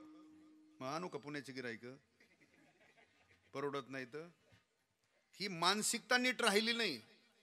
आपले आजोबा पंजोबा, खापर पंजोबा, त्यांना तर दुसरा जोडधंदा काही नव्हता, बागायती शेती नव्हती, पण त्या काळात निसर्गावर सुद्धा शेती करून त्यांनी लग्न येवं, घरदार, विहिरी बारवा, मग तेवढ्या जमत होतं. आता त्याच्या काही पटीने उत्पन्न नाही तरी परवडत नाही का? शोक वाढले, करायची मानसिकता राहिली. इतकंच आहे, जमीन जमीनच आहे, लक्षात ठेवा. मानसिकता बदला आपली. आज माणसं जमिनीवर काही काही एवढे कोट्याधीश झालेली माणसं आहेत ना, आणि काही काही जमीन असून सुद्धा हा आता आमच्याकडे तिकडे आमच्यापेक्षाही खाली मराठवाड्यात अजूनही 100-150 अकरावाले गडी हा पण नुसत्या बिड्या फुकिनार आणि पत्या जोडिनार कापूस इतकाला आणि काँग्रेस इतकाला मग फाशी नाही घ्यावा लागायचं तर तुझ्या बापान ठेवलं रे हा नुसती पाटील की हाणायची गावात असं नाही चालत आपली करायची मानसिकता पाहिजे ती नीट नाटक त्याच्यावर निष्ठा पाहिजे ना बघा शेती करणारा माणूस आहे त्यांनी समजून घ्यायचं हे भगवंतानीच माझ्या वाटेला दिलेलं कर्म आहे हे करतोय ही भगवंताची सेवा आहे मला तीच दिलं एखादा सर्व्हिसला आहे त्यांनी समजून घ्यायचं ही मी भगवंताची चाकरी करतो भगवंतानी माझ्या वाट्याला कर्म दिलंय एखादा दुकानदारी करतो त्यांनी समजून घ्यायचं हे भगवंतानीच माझ्या वाटेला दिलेलं कर्म आहे ती त्याची सेवा म्हणून करत ना निष्ठेने करा ना तसं 1-2 वर्ष शेती केली ते फेल गेलं हे शेतीचं काही खरं वस्तीवर आणतो सकाळी आंघोळ केली ना आलं गावात मंदिरात दर्शन घेतलं गेलं रोडला आता तिथं सकाळी ते दुधाचं कलेक्शन चालू होतं इथं असतं का नाही मग प्रत्येक जण 10 लिटर 20 लिटर 50 लिटर घेऊन येत होता हे तिथंच हात बांधून उभं राहिलं होतं एक शेतकरी 100 लिटर दूध घेऊन आला आणि त्यांनी घातलं तिथं मोजून आता कसं आहे दूध 35 100 लिटर दूध घातलं हा तिथंच उभा होता अरे बापरे म्हटला 35 रुपये लिटर आहे 100 लिटर दूध घातलं म्हणजे केवढ्यात झालं ते 3,500 झालं ना 3500 जाऊ द्या ना म्हटलं 1500 रुपये पेंट भुसा वालीस जाऊ द्या म्हटलं तरी राहिले ना किती 2000 राहिले जाऊ द्या म्हटलं 1500 पण त्याने असंच मी उभा राहिलो असंच हिशोब केला जाऊ द्या म्हटलं 1500 गेले तर गेले तरी राहिले किती असे हात बांधून राहत असतात काय हिशोब करताना असंच केलं जाऊ द्या म्हटलं गेले तर 1500 2000 राहिले असे राहतात का आणि म्हटलं आपल्याकडे शेती आहे पाणी चांगलं आहे आपण पीक करण्यापेक्षा हेच करू ना पण गाया घ्यायला मग ते टेम्पो वाटं लागल्यावर ते कलेक्शन करणारा तो चेअरमन त्याला भेटलं ते म्हटलं मलाही दुधाचा धंदा सुरू करायचा आहे तुम्ही काय सहकार्य करणार तो म्हटलं 2 गायाचे पैसे देतो मी बरं बँकेचं तातडीने एक प्रकरण केलं तिकून 1-2 गायाचे घेतले सासरवाडीहून 1-2 गायाचे आणले एक जोडीदार घेतलं लोणीच्या बाजारात गेलं आणि 7-8 गाया घेऊन आलं संध्याकाळी दावणच दिली त्यांनी आता त्यांना किती चारा दिला पाहिजे किती खुराक दिलं पाहिजे कधी दूध काढलं पाहिजे काही बापजल मी कधी केलंच नाही ना झाला दुधाचा धंदा सुरू आता ते बैलगाडी भरू चारा आणायचं तिकून आता आपले गावठी जनावर आहेत ना पूर्वीचे गावठी बैल असू गाई असू म्हैस असू तुम्ही किती चारा टाका एकदा का त्यांचं भागलं ना ते तसं गव्हाणीत पडू देतात खात गावठी जनावर तसं हे येड्या जातीचं नाही हे संकऱ्याचं त्यांना अक्कलच नाही ते जर्शीच वाणे ना तुम्ही टाकीतच राहत्या खातच राहतात मागं घाम्याला सारखं चालू राहतं ते आता हे जरशा गाय येड्या हे दिवसभर 2-2 बैलगाड्या भरून आणायचं द्यायचं टाकून संध्याकाळी पुन्हा आल्यानंतर नाही तरी म्हटलं यांच्याकरताच आणलंय ना संध्याकाळी झोपताना पुन्हा तेवढी सगळी बैलगाडी टाकून दिला तर ते येड्याच गाया त्या खातच राहिल्या जोवर पुढं दिसतंय तोवर अहो याला सकाळी उठूस तर 2 फुगून मेल्या टपूस गेल्या 2 तर गेल्या राहिलेल्या 2-4 होत्या कुणाचे सड खराब झाले कुणाचं काय झालं पुन्हा त्या लागणीवर आल्या म्हणजे चेअरमनचं काही फिटलं बँकेचं काही मिटलं आणि सासरवाडीचं त्याला द्यायचंच नव्हतं त्या हिशोबाने आणलेलं होतं त्याने हा हे म्हटलं दुधाचा धंदा नाश काय खरं म्हणजे बदललाच आता शेती सोडली दूध धंदा सोडला तोपर्यंत तरकारीला इतकं मार्केट आलं कुठलाही भाजीपाला 100-150 रुपये किलो अरे म्हटलं हे सोपं इतकं काही भांडवल लागणार नाही आणि आपलं रोडच क्षेत्र आहे पडत्या पावसातही आपले वाहनं निघतील तरकारीच करायची आणि माणसं गोत्यात कधी जातात हे ऐका जरा 100-150 रुपये किलो भाजीपाला झाला आणि मग तू लागवड करायला निघाला का हा मग तुलाच कळतं बाकीचे काय येडे आहेत का त्यांना शेती वावर पाणी काही नाही का केला ना सगळ्या प्रकारचा याने भाजीपाला 5-4 एकरात पण भाजीपाला मार्केटला यायला गेले ना 2-2.5 महिने कुणाला 2.25 महिने लागले तर सगळेच गडी जागे झाले ना याचं मार्केटला येणार कुठलाही भाजीपाला 5 रुपये किलो तुडून न्यायला परवडत नाही म्हणजे हाय का तिथं तरी स्थिर काय म्हटलं मग काही झालं का मग काही माणसं सरकार हे ही सरकार चांगलं ही सरकार तिकडं दोष देतात बर आता ते रोड टच राहत असल्यामुळं आता हे चैत्र वैशाखात एवढे सप्ते चालू रामनवमी झाली की हनुमान जयंती झाली की पुन्हा सुरुवात सगळे सप्ते ते जाता येता ते रस्त्याने पाहायचं, गाणारे असो वाजणारे असो, सगळे कडक कपडे, कुणाच्या कपड्याला डाग, कोणी 4 व्हीलर मध्ये, कोणी 2 व्हीलर मध्ये, आणि ते जाता येता बघायचं. तो म्हटला हे बरं दिसतंय गड्या, या दुधाच्या आणि भाजीपाल्याच्या भानगडीत पडण्यापेक्षा हे बरं दिसतंय. आता हे बरं आहे का? तू इकडे येऊन बघ, तुझं निमा आयुष्य गेला, अजून हरिपाठ पाठ नाही तुझ्या. हे बरं आहे का? एक एक श्लोक पाठ करायला 2-2 तास हातभाव लागले, एक एक अभंग पाठ करायला 1-1 तास गेला. हे सोपं आहे का? इकडे येऊन बघ तू कसं आहे ते. मला हे सांगायची त्याची निष्ठा आहे का कुठं? मग ज्याची निष्ठा नाही ना त्याच्या जीवनात काही दुःख असतं काही. हे तुमचा व्यवहारातला सांगितला. आता या थोडं परमार्थात. तसं परमार्थ मार्गावर सुद्धा मार्गक्रमण झाल्यानंतर बरीच माणसं आहेत एका साधनेवर निष्ठेने राहत नाही. 6 महिने एक साधना करतो आणि 6 महिन्यांनी कोणी भेटलं का ती साधना सोडतो आणि दुसरी साधना धरतो. ती वर्ष 6 महिने साधना करतो, कुणीतरी तिसरं भेटलं का आणखी तिसरी साधना करत राहतो. म्हणजे एका साधनेवर निष्ठेने राहत नाही, एका संप्रदायात निष्ठेने राहत नाही. म्हटले पहिला तुमच्यातच होतो, पण आता तिकडे गेलो, तिकडे जरा तुमच्यापेक्षा वेगळंच आहे. डायरेक्ट देव दाखवते. देव दाखवायची गोष्ट आहे का येड्या? म्हणजे एका साधनेवर निष्ठेने नाही, एका संप्रदायात निष्ठेने नाही. त्याच्यापेक्षा सांगू, एका गुरुजवळ निष्ठेने न राहणारे गडीत. म्हटले तेच होते माझे पहिले, त्यांनीच घातली होती, पण नंतर आमचं त्यांचं थोडस खटाकलं, मी त्यांची काढूनच टाकली, दुसराच केला. गुरु बदलीत होत असते रे भोसडीच्या. गुरु बदलायची गोष्ट आहे का? म्हणजे एका गुरुजवळ नीट राहत नाही, साधनेवर निष्ठेने राहत नाही, संप्रदायात निष्ठेने राहत नाही. त्याच्यापेक्षा पुढे जाऊन सांगतो, एका दिंडीत निष्ठेने राहत, दिंडीत सुद्धा निष्ठेने राहत. म्हटले मी त्यांच्यातच चालत होतो, पण त्यांच्यापेक्षा ह्या दिंडीत जास्त सोय आहे. सोयीसाठी दिंडी बदलली नाही. ते भिशी घेत होते माझ्याकडून, आणि हे उलट मलाच ऐका जरा, बोलाय ते थोडं कटू आहे पण चांगलंय, ऐका. गाणार असो प्रकाश बुवा, वाजवणार असो, कीर्तनकार असो, प्रवचनकार असो, कथाकार असो, वारीला गेल्यानंतर वारीत कधी पैसा घ्यायचा नसतो. लक्षात ठेवा. जरी घेत असले तर आतापर्यंत जाऊ द्या, घेतले तर मसनात जाऊ द्या, पण इथून पूर्व तरी आपली नीट वाटचाल करा, असं म्हणायचं मला. वारी ही आपल्या उद्धारासाठी करायची. तो दिंडी चालक कोण आहे, तो काय करतो, त्याच्याशी सुद्धा आपल्याला काही घेणं देणं. त्याला किती जमत आहे का, त्याचं पदर जातंय का, तो काय करतोय, त्याच्याशी काहीच घेणं देणं पडलं नाही. आपण चाललोय कुठं? वारीला चाललोय. वारीत पैसे घ्यायचे नाही, उलट आपली स्वतःची बिशी. किती भाऊ? एवढी. हे काही घ्या. अहो तुम्ही कशाला देता महाराज? आता आपल्यासारख्या माणसाकडून कोण दिंडीत चालल्यावर बिशी घेईल का? घेणार नाही. याचा अर्थ आपण द्यायची नाही असं नाही.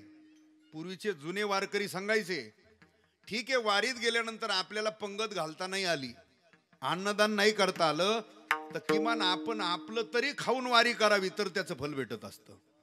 आलं का ध्यानात? म्हणून तुमच्या करता सांगतो, हे यांच्या करता नाही. त्यांची तर बिशी ताणून घेत असते दिंडी चालक, पण हे तुमच्या करता, सगळ्या करता, माझ्या करता तो नियम सांगतोय. मी याच्या करता सांगतो, एका दिंडीत निष्ठेने नाही, संप्रदायात नाही, गुरुजवळ नाही, साधनेने एका निष्ठेने राहत नाही. असा किती दिवस साधना बदलीत, गुरु बदलीत, संप्रदाय बदलीत आणि दिंड्या बदलीत आयुष्यभर जरी काशी केली तर मोक्ष बापाची पेंड नाही. ज्ञानोबराय म्हणतात त्याच्या जीवनात सुद्धा काही दुःख आहे आणि काही सुख आहे. याला सुख दुःख मिश्रित माल म्हणतात. दुसरा माल आहे तो केवळ दुःख रूपे. बाप दुःखाचे केने सुटले, जेथ मरणची भरे लोटले, ती मृत्यू लोकीची शेवटीले येणे झाले हटवेळे. संसार रूपी नगरात, देह रूपी बाजारात फक्त माल भरलाय दुःख रूप, वेगळी व्यवस्था नाही. तिसरा माल आहे तो केवळ सुखरूप माल आहे. श्रुतीने वर्णन केलं, जे व्यापक आहे, जे कसं आहे व्यापक आहे, ते सुखरूप आहे. आणि व्यापक या त्रिभुवनात एकच वस्तू आहे, ती परमात्मा वस्तू आहे. दुसरी वस्तू त्रिभुवनामध्ये व्यापक वस्तू आहे, ती परमात्मा वस्तू आहे. सूक्ष्म दृष्टीने विचार केला तर परमात्मा अणुपेक्षाही सूक्ष्म आहे. आणि व्यापक दृष्टीने विचार केला तर तो परमात्मा आकाशापेक्षाही ज्ञानोबाराय म्हणतात नभ तुझं माझी खेळे लपी थपी, म्हणजे आकाश ज्याच्या स्वरूपातलं पंडाव खेळतं म्हणजे तो इतका व्यापक आहे. आलं लक्षात? श्रुती माता म्हणते जे व्यापक आहे ते सुखरूप आहे. मग व्यापक परमात्मा आहे, जो व्यापक आहे तो सुखरूप आहे, जो सुखरूप आहे तो त्रिकालाबाधित सत्य आहे. म्हणून त्याला तीनदा विशेषण लावली. सत्य तू, सत्य तू, सत्य तू. विठ्ठला किती वेळा उच्चारे? सत्य तू, सत्य तू, सत्य तू. परमात्मा हा त्रिकालाबाधित सत्य, ज्याचा केव्हाच कुठेच कशानेच नाश होत नैनन छिंदंती नैनन दहती न चेनम क्लेदत्या पुनःसुशंती. याच्यापेक्षा सांगू, जो सृष्टीच्या उत्पत्ती बरोबर उत्पन्नही होत नाही आणि विश्वाच्या नाशाबरोबर ज्याचा नाशही होत नाही त्याला त्रिकालाबाधित सत्य म्हणतात. आलं लक्षात? मग परमात्मा सुखरूप आहे, परमात्मा त्रिकालाबाधित सत्य. जसा परमात्मा त्रिकालाबाधित सत्य तसं त्या परमात्म्याचं नाम सुद्धा त्रिकालाबाधित. कारण नाम नामीचा भेद आहे का भेद आहे? नाम नामीचा भेद का अभेद? अभेद आहे. जसाच परमात्मा तसंच त्याचं. मग परमात्मा त्रिकालाबाधित सत्य तसं नाम सुद्धा त्रिकालाबाधित सत्य. नामाला सुद्धा कधीच केव्हाच कुठेच कशानेच नामाचा नाश. बघा 84 लक्ष योनी आहेत. किती योनी आहेत? त्या 84 लक्ष योनीची निर्मिती 4च खाणीतून आहे. किती खाणीतून आहे? त्या 4 खाणीत अंडज, जारज, स्वेदेज आणि उद्भिज. ज्ञानोबाराय म्हणतात या 4 खाणीला नाश आहे, नामाला नाश नाही. प्रमाण सांगते अंडज, जारज, स्वेदेज, उद्भिज आटे, हरिनाम न आटे ते बरवे. शरीर आटे, संपत्ती आटे, हरिनाम न आटे ते बरवे. शेवटी ज्ञानोबाराय म्हणतात बाप रखुमा देवी वराचे नाम न आटे. म्हणजे नाम हे त्रिकालाबाधित सत्य, म्हणून त्या नामाला पुन्हा विशेषण लागले. सत्य, साच, खरे, काय नाम विठोबाचे. बघा नाम सत्यही आहे, नाम साचही आहे, नाम खरंही आहे आणि नाम बरं सुद्धा. आता त्याचा विस्तृत विचार सांगत नाही, 9 वाजले. जे बरं असतं ते खरं असतं असं नाही, खरं असतं ते बरं, बरं असतं ते सत्य असतं असं, सत्य असतं ते साच असतं असं नाही, साच असतं ते खरं असतं असे ना. पण नामाच्या बाबतीत तसं नाही. नाम सत्यही आहे, नाम साचही आहे, नाम खरंही आहे आणि नाम बरं बी आहे. सत्य साच खरे काय नाम ना. सत्य साच काय नाम विठोबाचे. सत्य साच खरे वैष्णवांचा माल. कोणता? नाम हा वैष्णवांचा माल आहे आणि तू खरा आहे, डुप्लिकेट नाही. सत्य साच खरे वैष्णवांचा माल. खरा उत्तरार्धामध्ये महाराज म्हणतात तुर तुरा. तुर तुरा म्हणजे त्वरित, ताबडतोब, लवकरात लवकर साध्य प्राप्त करून देणारा ते साधन सुद्धा आहे. वैष्णवांचा माल खरा तुर तुरा वस्तू शिवढोबा रखुमा. ज्ञानेश्वर अशोक बापू चव्हाण, दत्तू रामदास चव्हाण के,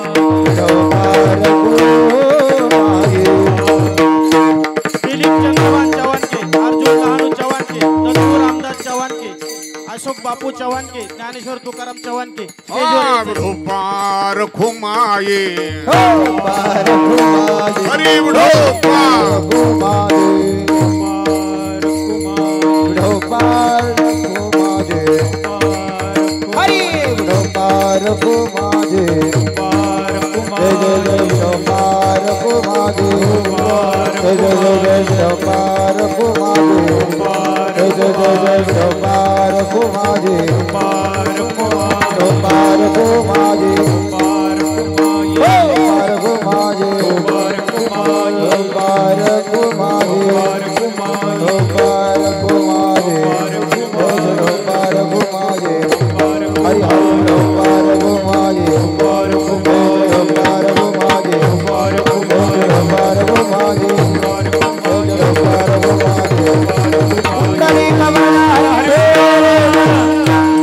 Hare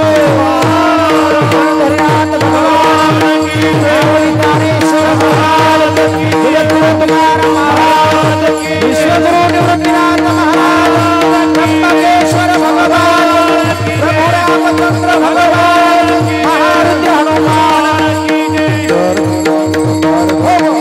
सप्त हरि बाबा महाराज की जय भपार घुमाई भपार घुमाई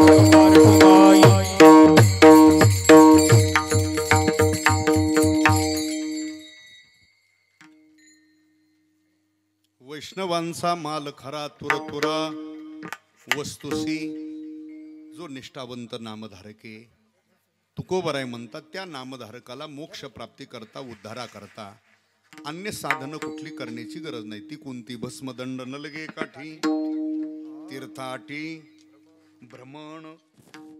आता हे साधन करू नये असा त्याचा अर्थ नाही, पण नुसतं अंगाला भस्म लावून मोक्ष मिळेल असं, नुसता दंड धारण करून मोक्ष मिळेल असं, मुंडन करून मोक्ष मिळेल असं नाही. आता मुंडन करू नये, दंड धारण करू नये, भस्म लावू नये असा याचा अर्थ मला काही नास्तिकवाद सांगायचं नाही. पण नामधारकाला मोक्ष प्राप्ती करता अन्य काही करण्याची गरज नाही. भस्मदंड न लगे तीर्थाटी भ्रमण. शेवटी महाराज म्हणतात तुका म्हणे आडकाठी नाही भेटी देवाची. जो निष्ठावंत नामधारके त्या नामधारकाला उद्धारा करता भगवत प्राप्ती करता कुठल्याच प्रकारचा प्रतिबंध राहत नाही. तसं जीवाला उद्धारा करता 3 प्रतिबंध सांगितलेले. किती प्रतिबंध? एक भावी प्रतिबंध आहे, एक वर्तमान प्रतिबंध आहे आणि एक भूत प्रतिबंध आहे. हे 3 प्रतिबंध पंचदशिकाराने सांगितलेले आहेत जीवाला. पण त्या 3 प्रतिबंधाची निवृत्ती नामसाधनेने सांगितलेली असल्यामुळे नामधारकाला कुठलाच प्रतिबंध राहत नाही. म्हणून महाराज म्हणतात तुका म्हणे आडकाठी नाही भेटी. आडकाठी नाही म्हणजे प्रतिबंध नाही. पण इथंही शेवटच्या चरणामध्ये नाही शब्द रचना करताना उत्तरार्धात गेलेला आहे. कशात गेलाय तो बघा. तुका म्हणे आडकाठी आणि मग म्हटलंय नाही भेटी. मग कशाला हे खटाटोपे? तर अर्थ लावताना तो पूर्वार्धात घ्यायचा आहे शब्द. तुका म्हणे आडकाठी नाही असा लावायचा आहे. तुका म्हणे आडकाठी नाही कशा करता? तर भेटी देवाची का वैष्णवांचा माल खरा तुरतुरा वस्तुशी ज्ञानेश्वर माऊली ज्ञानराज माऊली ज्ञानेश्वर माऊली ज्ञानेश्वर माऊली ज्ञानराज माऊली ज्ञानेश्वर माऊली ज्ञानेश्वर माऊली.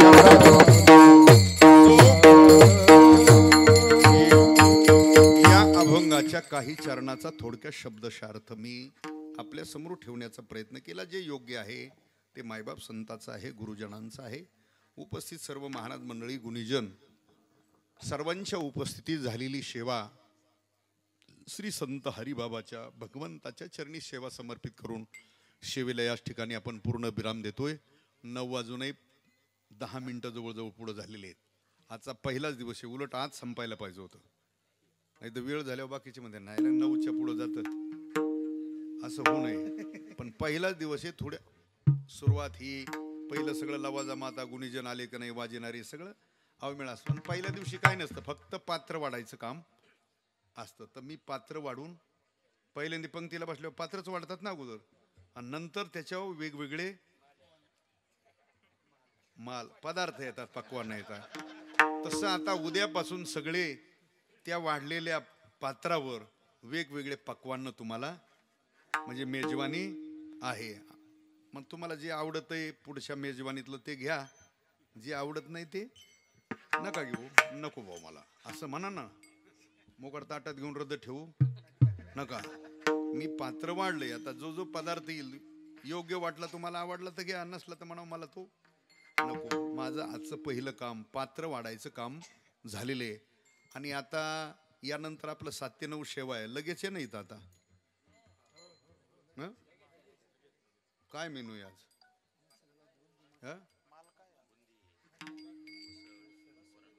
बर बर बर पण झालेलं आहे ना. मग तुम्ही मागच खुणवायचं राव.